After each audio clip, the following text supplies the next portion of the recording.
A party can request the court to issue a rule to show cause if a party does not obey a custody, visitation, or support order.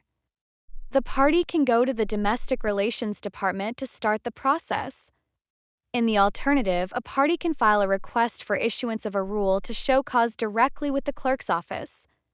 After filing, a copy of the rule to show cause and any affidavit describing the alleged violation of a court order shall be delivered to the alleged violating party by means listed in the Code of Virginia. The clerk's office will issue a summons for both parties to appear for a status hearing to schedule the rule to show cause matter for a trial. If a party is not legally served with the rule to show cause, a trial will not be scheduled at the status hearing. The allegedly non-complying party has the right to due process upon receiving a rule to show cause. Specifically, because there is a potential for a jail sentence, the court will appoint an attorney for an allegedly non-complying party if they request an attorney and meet income requirements for court-appointed counsel. The party also has the right to a trial when they can present evidence and argument in their favor. At trial, the party that filed the rule to show cause must demonstrate through evidence that the respondent violated a court order.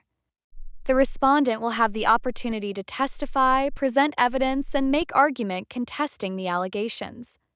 If the court finds that the respondent violated a court order, the matter will be scheduled for a separate hearing, a disposition hearing, to determine what sanctions should be imposed to compel the non-complying party to comply. Instead of a trial, the non-complying party can admit that they have not complied with the court order. The court will then schedule a hearing for disposition. At disposition, both parties can make argument as to what sanctions should be imposed to make the complying party follow the court's order. The sanction can range from an order directing the party to comply with the existing order, to the most severe sanction, ordering the non-complying party to be held in jail until they comply. If the court orders a party to be held in jail, the court will specify what condition that party must meet to be released from jail. This is called a purge clause. If the party complies with the court's purge conditions, they will be released from jail without the need for an additional hearing before the judge. The information provided in this video is not intended to be legal advice and should not be relied upon for that purpose. You are strongly encouraged to speak with an attorney so that legal proceedings and the effect of legal documents and orders can be explained.